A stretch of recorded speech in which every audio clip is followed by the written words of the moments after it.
Hello there, Scorpios. So the purpose of this reading here is we're going to talk about some of the energies coming in for you guys for the next 2 weeks.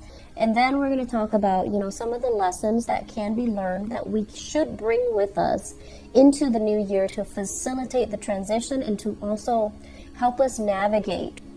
So first off, I have the spread laid out for you guys, and let me talk here about finances, okay? Let me talk here about where your financial situation stands and where your partner's financial situation, like share resources with another person. Are the financial aspects balanced out? Is there more leeway? Is there more give and take from one person? Is everything fair? Is everything squared away? And is everything the way that it should be? I'm feeling for some of you, there is some very, very strong financial imbalance in a relationship. And when you love somebody, you don't really nickel and dime them, right? And when you love them, you will step up when they need help. And you will also, you know how to kind of step down when they don't offer or when they don't ask for help. So I feel like you're a very, very considerate relationship partner. And it's really, really important for you to make sure and to really be honest with yourself as well. Is your partner on the same page as you? Are they contributing enough?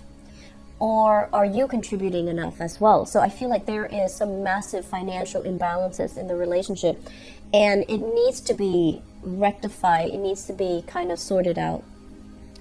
I'm feeling for you, you're dealing with a partner that might be extravagant. They want to go out all the time. They might have trouble sitting still, doing things at home, like entertaining guests at home. They have trouble.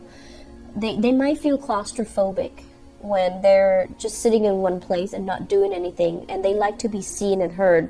They have more of a flamboyant energy. They might want to go out, and they might want to go to places where things are happening. They might enjoy the nightlife. So I feel like the way that you entertain is a little bit more down to earth, and the way that they entertain is a little bit more other oriented. So they might expend a lot of money in the pursuit of this lifestyle, okay? And I feel like that's not really what you're after, and I feel like it's creating financial leakages or financial drainage in the relationship. I'm also sensing for many of you as well, you're looking at a relationship and you're happy with the person, but I feel like you're looking for more drama, more chemistry, more excitement, more passion. And you might have had that very dramatic, theatrical relationship in the past, and you're longing for that. And so you're kind of comparing, that past relationship with your current relationship, and it's not really meeting your expectations in terms of what drama, chemistry, passion is supposed to be like. It's okay, but it's not the optimal best. And you're kind of looking at it like, I care about them, but I don't see myself marrying them. I don't see myself settling down with them, and I don't see myself having a stable relationship with them. And I'm also feeling as well, if you are in a marriage situation, the relationship, there's a lot of love, but it feels like something is stale. It feels like the passion, the chemistry, the excitement is not there.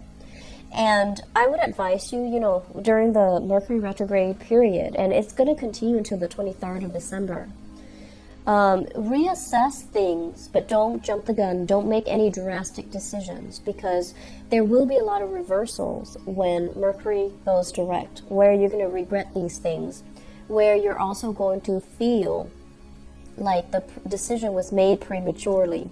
Okay, so it's okay to ruminate and think about these things and be realistic, because in Mercury retrograde time frames, we also have very, very profound and deep insights into things that we otherwise might have swept under the rug during different times of the year.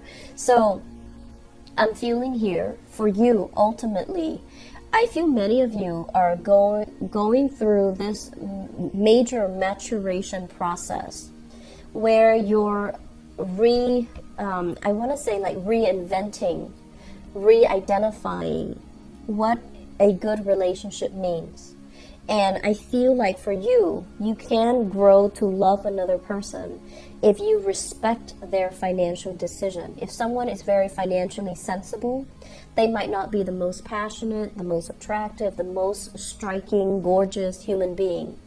But if they're very practical, if they're very, if they say they're going to do something and they follow through with it, if they're very pragmatic, if they're very sensible, you're okay with that. And I feel like some of you are just like, I want that sensible person more than I want that passionate, exciting person. So you're really redefining what you want in a partnership. And you're redefining as well, you want that balance and give and take. You don't want to be the one that kind of pushes the relationship along. You don't want to be the one that the burden of the responsibility of the relationship always falls on you. Like you're the person that has to move things, churn things, and get things moving and kind of support your partner. You don't want to do that anymore. And so you want somebody who's on the same page, and you're really thinking about, I'd rather have that really pragmatic, stable relationship. In the past, I might have wanted this type of people. Now I'm looking for a different type. And I want somebody to be on my same page, on my same vibration. And so I feel like you're coming into, the next 2 weeks really clear and vocal about what you will or will not accept. I also feel this element here about having, temptation, like being pulled into temptation from the past, okay? And I feel for many of you, a fire sign here. So this is a Sagittarius, Aries, Leo, someone who's very, very adventurous and someone who's really, really just attractive and exciting, and every moment with them makes you feel alive. But I feel like, it can feel very, very draining, tiring further down the line. I'm also feeling as well a Capricorn, Taurus, or Virgo.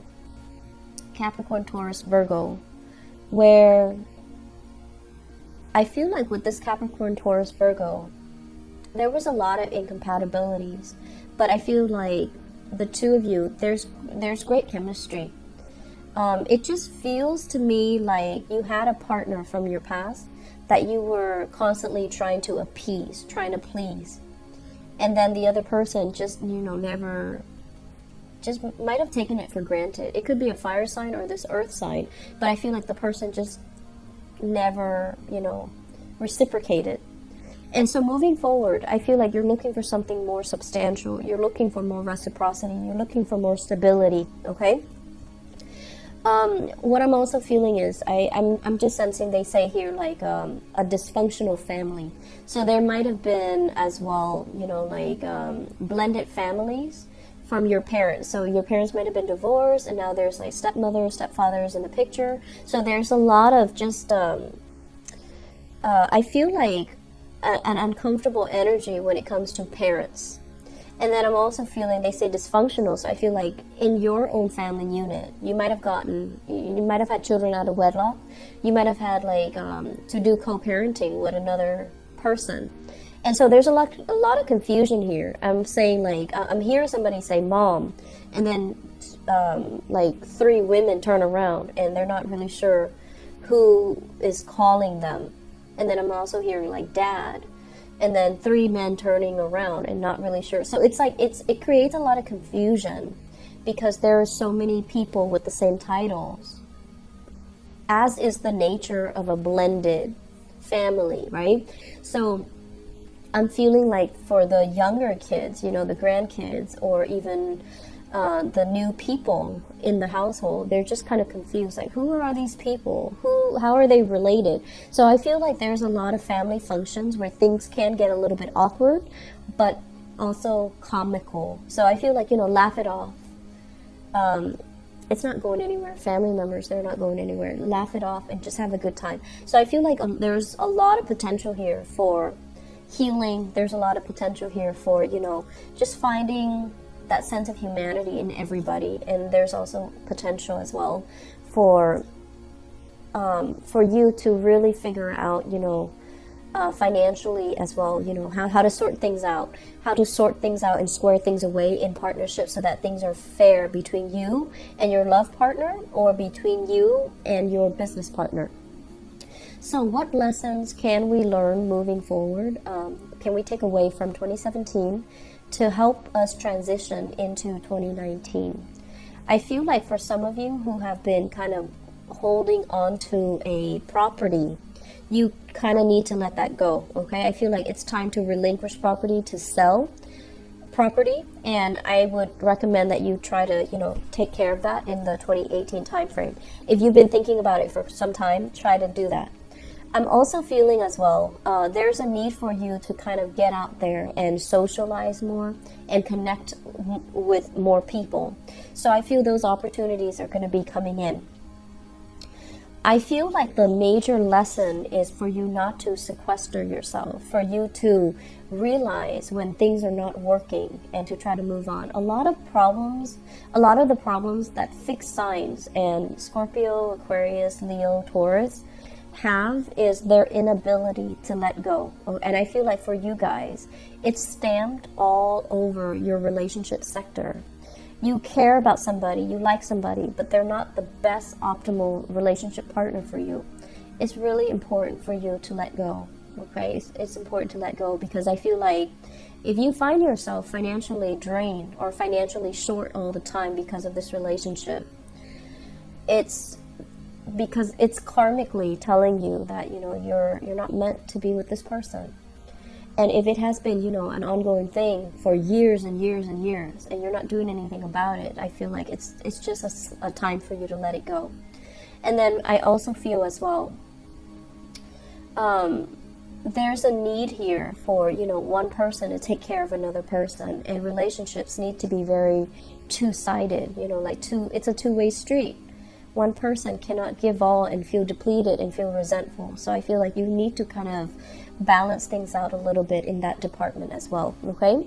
2018 is going to be a very good finance and career year for many, many of you. And we have, you have a benefic planet, Jupiter, in your sign for the majority of 2018. So it's really telling you to put relationships on the back burner and focus on your finances, focus on your career. Relationships, they should not distract you in the year of 2018. Put them all behind you, put them on the side, don't bother with them. Focus on your financial situation, focus on your work, focus on professionally networking with other people. And then the relationships, I honestly feel they can fix themselves. Once you detach, that's when your partner kind of shapes up. So I feel like that needs to happen for you to be a little bit more grounded and for you to be a little bit more focused when it comes to getting practical considerations kind of like all lined up, and then worry about the relationship later, okay? So for those who are single, focus on your financial situation. Relationship will come in when the time is right. So don't divert your energy, your attention. Don't let it consume your life, and where you have to put other things on the back burner, where you have to put work on the back burner, okay? So you have a really good year ahead of you. It's a very, very good finance year. And so make that your priority, okay? Scorpio, get back on your feet, start building up your foundation, start building up anew, and start building up as well your financial future, okay? I'm going to leave it at that. I do wish you all the best, and take care of yourself and have a blessed holiday season. Bye-bye.